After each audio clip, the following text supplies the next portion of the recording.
I'm just going to give you an overview of the astrology for June 2023. So, several of the things I'm going to be discussing here, I'm going to delve into in more detail in my videos that I do weekly. Because for June, I already did a video about the full moon in Sagittarius. Next week, I'm going to do one about Pluto moving back into Capricorn. Then the new moon in Gemini. The following week, Venus retrograde in Leo.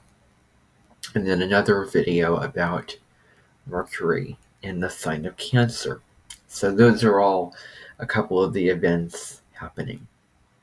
So we start off the month on the 1st and 2nd with a Jupiter North Node conjunction in the sign of Taurus.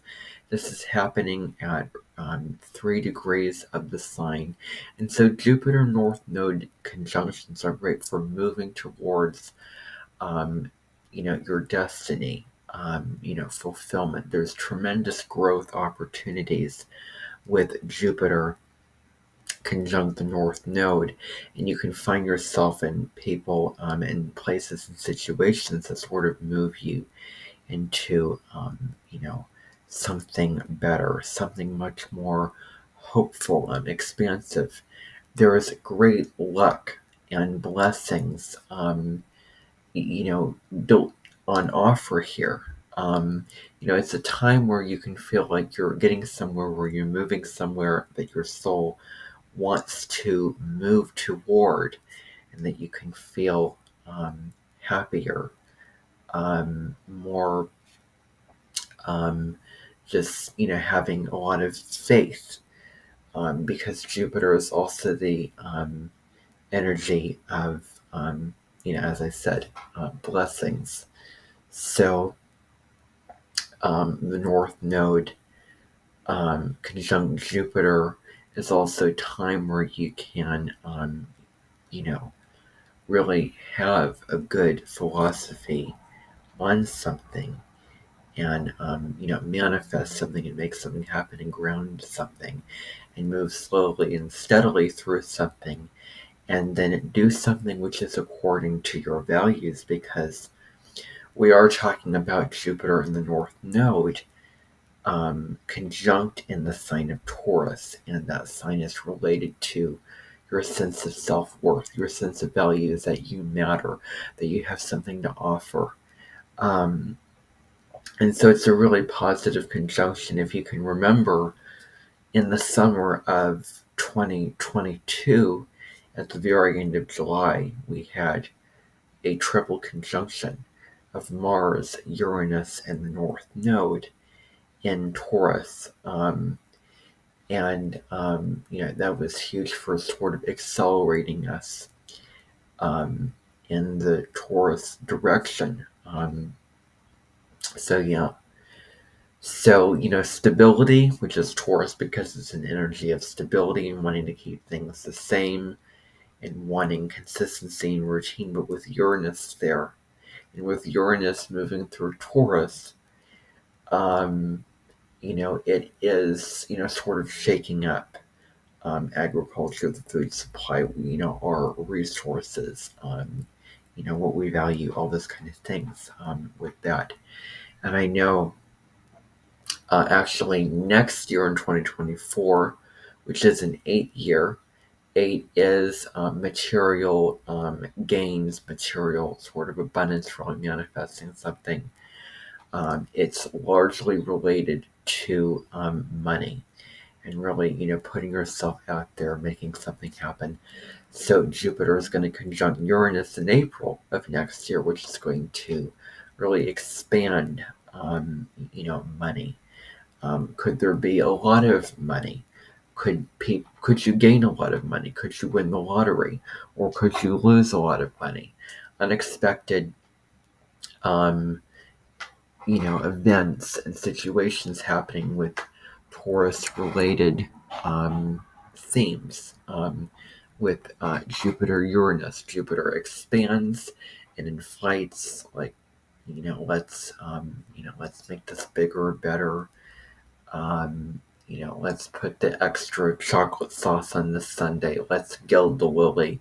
And Uranus shakes up and, things, unexpected, and what is radically different, and what is fresh and new, and what is moving towards something much greater for you, which gives you a sense of liberation. So, um, those two planets coming together at that time are really going to, pack a punch, and it's going to be um, you know, a party for winning at an auction, or winning a prize dish that you really want to eat or something. I don't know. But that's around the 21st of April when that conjunction is going to happen.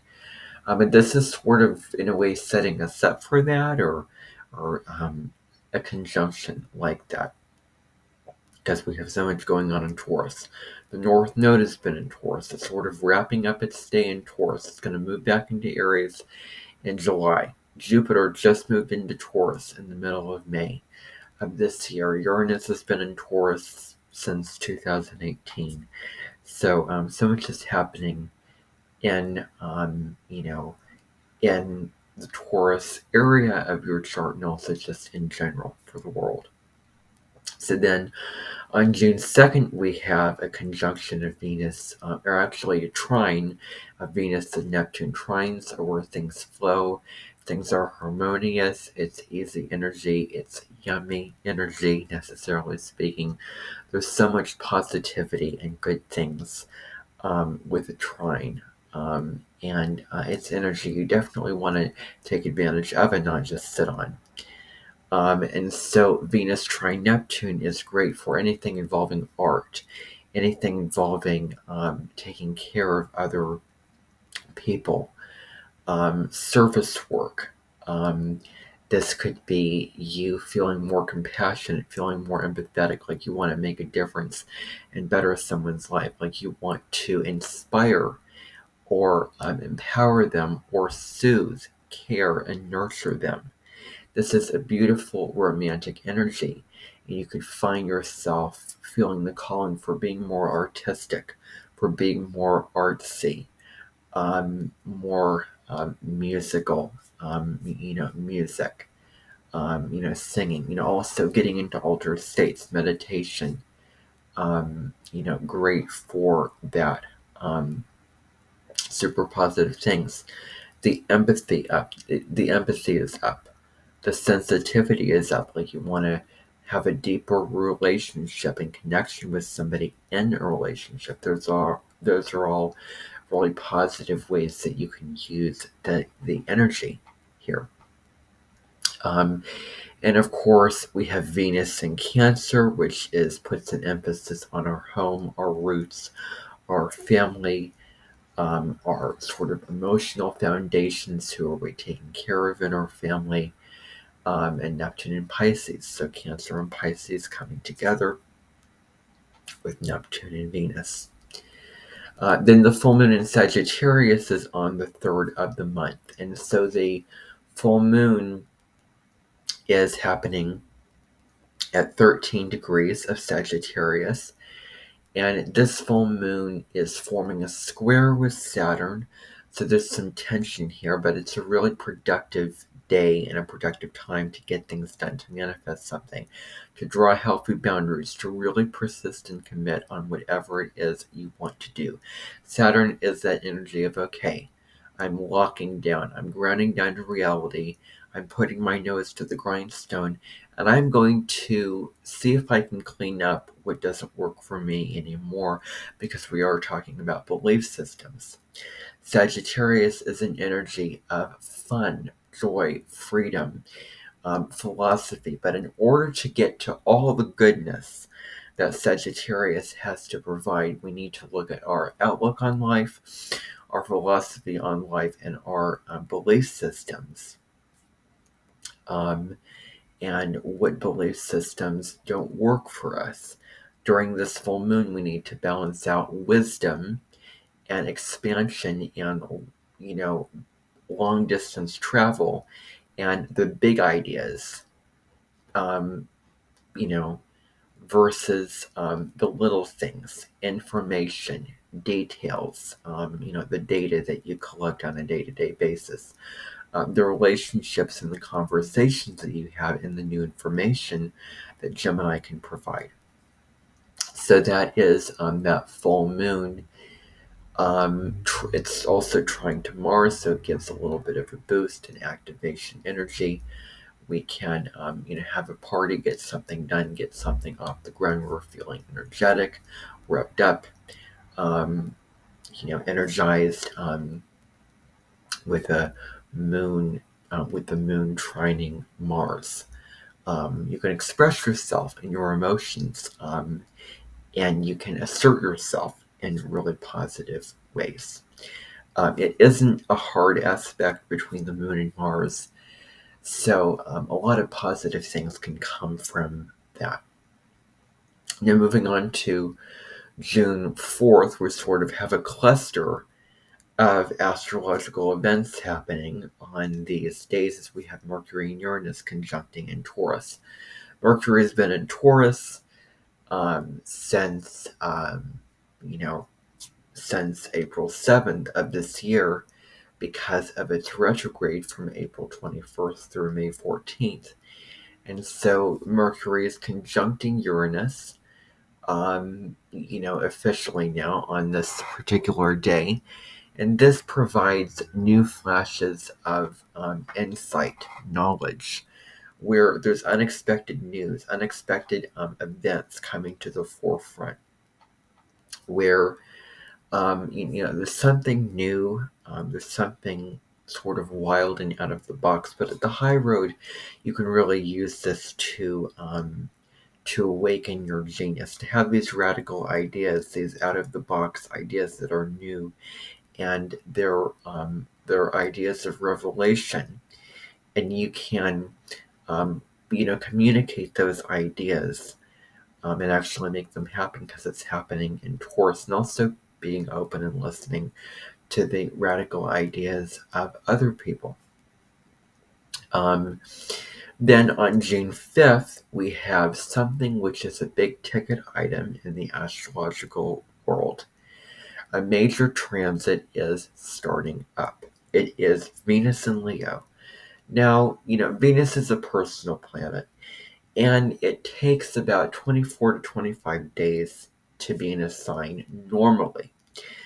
It takes that amount of time. Last year, it took that amount of time for Venus to be in Leo. It was just a normal transit. But this time around, we're entering a Venus retrograde season. So the actual Venus retrograde season is from June 19th through October of this year. So Venus is going to be in Leo from June through October because of its retrograde season from July the 22nd through the 3rd of September. Venus in Leo is a super passionate and bold and expressive energy where you're wearing your heart on your sleeve in love. You're expressing your feelings to your partner. It's also great for doing anything creative, doing anything that fills your soul, anything that involves pleasure, anything romantic, where you want Venus and Leo is really big and loud when it comes to love. It doesn't want to settle. It doesn't want the humdrum, same old, same old. It wants fun. It wants play and passion. There's such a childlike quality to Venus in Leo that it desires, and it's Leo rules the heart. So opening your heart, doing anything to open your heart at this time. I was listening to the astrologer Kathy Rose talking about the astrology for June of this year. She was talking about Venus in Leo, and she was talking about opening your heart chakra. So wonderful things to do during this time, and throughout the retrograde season, we're looking at where we're not allowed to shine, express ourselves, where we're not allowed to be in the spotlight, where we don't feel like the partner is loyal to us, where we don't feel appreciated, celebrated for who we are. and our creative gifts and our creative expression, whatever that may be. And so it'll be a really powerful retrograde season. And then on June, fast forward on June 9th, if I'm getting this correctly, we have Mercury sextile to Neptune. Sextiles are positive aspects, full of opportunity, full of, there is a window of opportunity here. An astrologer that I was listening to described sextile as you're opening a window and you're grabbing the fruit as opposed to the fruit being handed to you. There's a positive energy and you can use it, but you have to use it in order to take the most advantage of it and make it mean something for you. So Mercury sextile Neptune is great for any creative work. If you're writing a story where you're using your imagination, if you are coming up with some sort of drama or some sort of play where it is abstract, where it is in the mind, ethereal, you're allowing your imagination to lead the way, and it's also great for meditation, grounding, centering, tapping into the here and now, the present moment, um, and calming the mind down. Wonderful things to do with that energy. On June 11th, not only do we have Mercury, the planet of communication, entering its sign of domicile, entering its home sign of Gemini. So now we're really communicating. Now we're thinking quicker. Now we are sharing, communicating, messaging, networking. We're signing contracts. We're having conversations with people. It's a really social energy. With Mercury in the sign of Gemini, it's really fast, buzzy energy where our minds are going to be more active. We have more, stimulants. We have more things to keep ourselves occupied and going, where we can, where Mercury is at home in Gemini. Pluto, it's heading back into Capricorn. It's retrograding back into Capricorn at the 29th degree, at the anaretic degree of the sign. So this is where we are reevaluating those structures, those old structures, those powerful structures, those governments, those institutions that have been holding us back and limiting us, and where we've just been following authority, following tradition, persisting in putting the work in and doing it is that we need to do, but it's not true for us. So on the positive side, Pluto retrograding back into Capricorn really is a great invitation for us to trust our own inner authority, follow our own inner guidance system. And so it's sort of destroying those old power structures to make room for the new. And the 29th degree in and of itself is where this, there's a lot of pressure here. And so things are really heating up, so we're sort of destroying the old to get to the new. On the 16th of the month, or on the 17th actually, Saturn is stationing to go retrograde in Pisces at 7 degrees of the sign. So when Saturn stands still, we are looking at our boundaries, our structures, our commitments, our discipline, all those Saturn related areas, where if we put the work in, where we've been ambitious, consistent, steady, where have we not have been. And so we're going to be reevaluating where have we not been true to our spiritual practice, where have we not, where have we gone on to spiritual narcolepsy, where have we not opened up compassion, drew healthy boundaries, because Saturn in Pisces is really asking us to draw healthy boundaries between ourselves and others. So a lot happening with that, because Saturn's retrograding, it's reviewing, we're going back over that, we're reassessing that. June 18th is the new moon in Gemini, so setting intentions about communicating, the words that we say to ourselves and what we say to others. It's also squaring Neptune, so there could be some confusion, delusion, where we're not seeing things clearly.